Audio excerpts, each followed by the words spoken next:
चश्मा बनवाते वक्त किन बातों का ध्यान रखना चाहिए और चश्मे के चेकअप के दौरान भी किन बातों का ध्यान रखना चाहिए, आज हम इसी के बारे में बात करेंगे।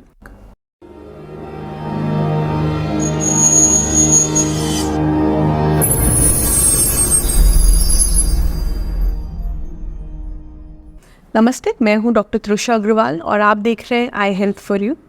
और आज हम सबसे मोस्ट कॉमन टॉपिक के बारे में बात करेंगे जिसके लिए लोग एक आई डॉक्टर को विज़िट करते हैं, और वो है चश्मे का नंबर। तो जब आप चश्मे का नंबर चेक कराते हैं तो मेरा आपसे एक रिक्वेस्ट रहेगा कि आप जब भी चश्मे के लिए चेकअप कराएं तो प्लीज़ एक प्रॉपर आई डॉक्टर से चश्मे का नंबर चेक कराएं, और चश्मे की दुकान पे चश्मे का नंबर चेक ना कराएं, क्योंकि प्रॉपर नॉलेज जो होती है वो एक ऑप्टोमेट्रिस्ट और एक आई डॉक्टर को होती है, और किस तरीके से हमको चश्मे का नंबर देना होता है, किन किन बातों का ध्यान रखना होता है, वो एक ऑप्टोमेट्रिस्ट और आई डॉक्टर बहुत अच्छे से समझ सकते हैं। तो इसलिए जब भी आप आई चेकअप कराएं तो प्लीज़ अपने आई डॉक्टर के पास विजिट करें चश्मे का नंबर निकलवाने के लिए। कई बार जब बच्चों का चश्मे का नंबर निकाल रहे होते हैं, और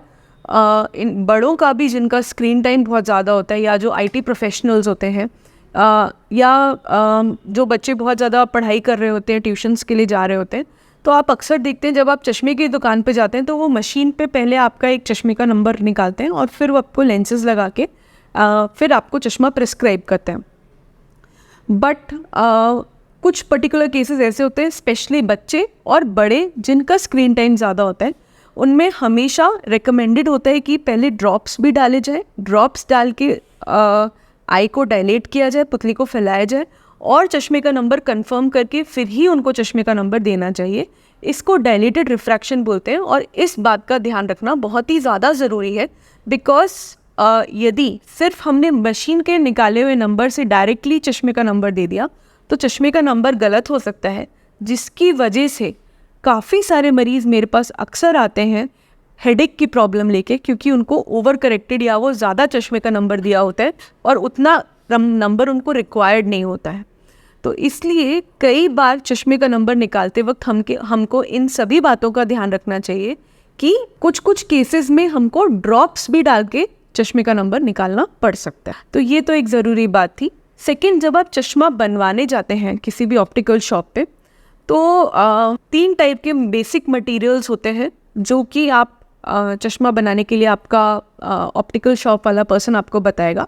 एक होता है हार्ड कोट, एक होता है एंटी रिफ्लेक्टिव कोटिंग या ARC, और तीसरा होते हैं ब्लू कट लेंसेज।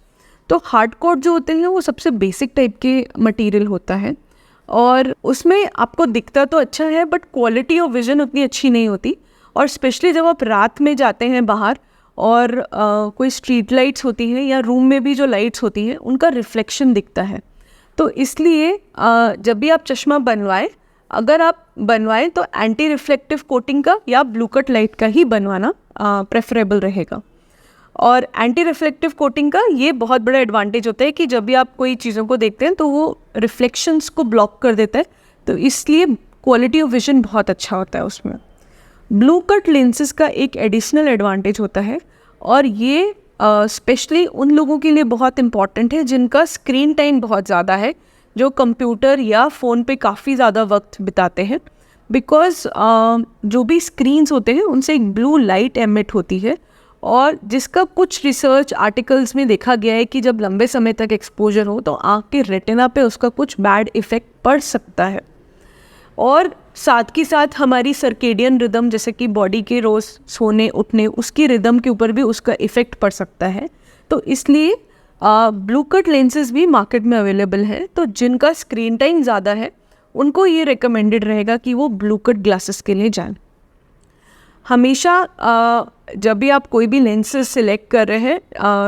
डेफिनेटली अपने इकोनॉमिक कैपेसिटी देख के सिलेक्ट करना है हमको, क्योंकि लेंसेज का रेंज जो है वो 500 से लेके 50,000 तक के लेंसेज आप बनवा सकते हैं। बट हमें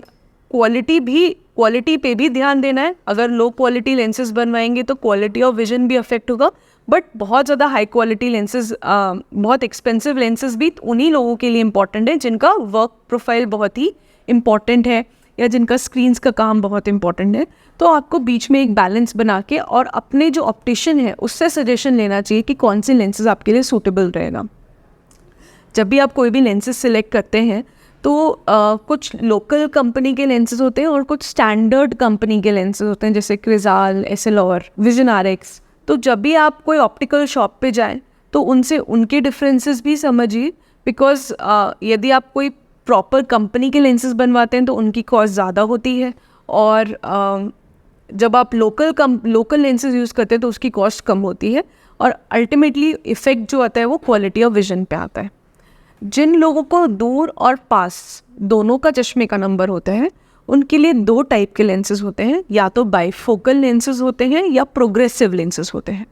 बाइफोकल लेंसेज में एक डेफिनेट लाइन बनी होती है जिसमें हमको ऊपर से दूर का दिख रहा होता है और नीचे पास का दिख रहा होता है। ये लेंसेज नॉर्मली अगर आपका बहुत ज़्यादा रीडिंग का वर्क नहीं है या नियर वर्क नहीं है तो बाइफोकल लेंसेज जो है वो भी अच्छे होते हैं, बट इससे जो बेटर लेंसेज होते हैं वो प्रोग्रेसिव होते हैं, जिसमें कि वो डेफिनेट लाइन नहीं होती है और एक कॉन्टिन्यूअस मूवमेंट होता है ऊपर से नीचे। जब आप लेंस में ऊपर से नीचे देखते हैं तो ऊपर से आपको दूर का अच्छा दिखता है, बीच से आपको इंटरमीडिएट डिस्टेंस का अच्छा दिखता है और नीचे से आपको पास का दिखता है। बाइफोकल लेंसेज का ये डिसएडवांटेज है कि उसमें हमको या तो सिर्फ दूर का दिखता है, पास का दिखता है, बट इंटरमीडिएट डिस्टेंस जो बीच का डिस्टेंस होता है जिसके लिए मैक्सिमम नंबर ऑफ एक्टिविटीज़ हमारी रहती हैं, चाहे वो टीवी देखना हुआ, चाहे वो कंप्यूटर पे काम करना हुआ, वो हमारी मोस्टली इंटरमीडिएट डिस्टेंस पे होती है। तो ये सब चीज़ें जो है वो हमारी कॉम्प्रोमाइज़ होती है जब हम बाइफोकल चश्मा बनवाते हैं। तो यदि आप प्रोग्रेसिव चश्मा बनवाएंगे तो ये सारी प्रॉब्लम्स जो हैं आपकी ओवरकम हो जाएंगी। इसलिए मैं आपको रिकमेंड करूँगी कि आप प्रोग्रेसिव ग्लासेस बनवाएं जब भी आपको दूर और पास दोनों का नंबर आता है। जब आप प्रोग्रेसिव लेंसेज सिलेक्ट करें तो उसमें भी कंपनी एंड उनके लेंसेज में बहुत सारे अलग अलग टाइप के लेंसेज होते हैं जिसमें बहुत सारे फीचर्स होते हैं। अपने ऑप्टिशियन से अच्छे से समझे हर एक लेंस के डिफरेंट फीचर्स, और आपकी लाइफस्टाइल, आपके वर्क प्रोफाइल के अनुसार अपना दूर का चश्मा, आप जो प्रोग्रेसिव चश्मा है वो आप बनवाएं अपनी लाइफस्टाइल के अनुसार और अपने ऑप्टिशियन के रिकमेंडेशन के अनुसार। प्रोग्रेसिव ग्लासेस जब भी आप बनवाते हैं तो हमेशा एक अच्छी कंपनी के लेंसेज चूज़ करने चाहिए, बिकॉज उससे हमारी क्वालिटी ऑफ लाइफ बहुत ज़्यादा अच्छी हो जाती है। जब भी आप चश्मा बनवाते हैं कोई भी चश्मे की दुकान से तो कुछ पर्टिकुलर मेजरमेंट्स होते हैं जिसका उनको ध्यान रखना होता है। एंड जब भी आप चश्मा बनवाते हैं तो आपके ऑप्टिशियन जो है वो आपको जो आप चश्मा सिलेक्ट आपने करा है उसको आपको पहना के एक सेंट्रेशन मार्क करते हैं, आपके आँख का सेंटर लेते हैं, बिकॉज बहुत बार आँख का सेंटर और चश्मे का सेंटर मैच नहीं करता है, और मैक्सिमम टाइम इसी मिस्टेक की वजह से आपको चश्मा बनने के बाद महंगे से महंगा लेंस, अगर आपका प्रॉपर सेंट्रेशन ऑफ ग्लासेस नहीं हुआ है तो वो चश्मा आपको सूट नहीं करेगा और उसमें आपको हेडेक्स, स्ट्रेन और ये सारी प्रॉब्लम्स आएंगी। So concentration is one very important thing. जब आप चश्मा बनवा रहे हैं तो प्लीज़ अपने ऑप्टिशियन को भी बताएं कि वो आपका सेंट्रेशन ज़रूर लें, और डायरेक्टली बस ऐसे ऑर्डर लेके चश्मा नहीं बनाए। तो ये कुछ बातें हैं जिसका आपको ध्यान रखना है। बाकी आजकल ग्लासेस में ऐसे बहुत सारे फीचर्स आने लग गए, जैसे एंटी फॉग, जिसमें आप एसी से अंदर बाहर आते हैं तो चश्मे में फॉग नहीं होता। ऑल्सो कुछ ऐसे लेंसेज आ गए हैं जिसमें जिनका स्क्रीन टाइम ज़्यादा होता है या जिनका पास का काम ज़्यादा होता है, तो उसमें आईज पे स्ट्रेन को प्रिवेंट करने के लिए भी वो हेल्प करते हैं। तो ऐसे भी बहुत टाइप के लेंसेज आए हैं। तो इस तरीके से there are lot of lenses and lot of options. जब भी आप कोई चश्मे की दुकान पे जाए तो इन सभी के बारे में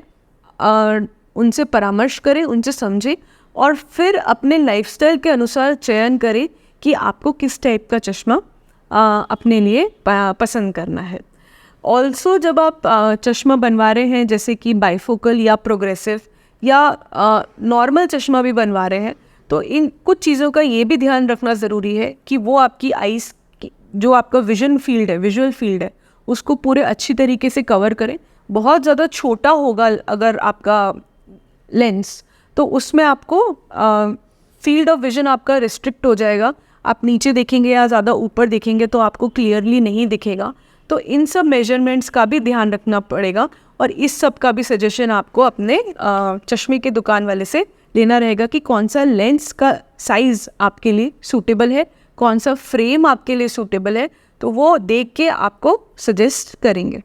तो इन्हीं सभी बातों का ध्यान रखिएगा और अगर आपके कोई भी सवाल है तो आप प्लीज़ कमेंट सेक्शन में डालें, हम उनका जवाब देने की कोशिश करेंगे। Thank you.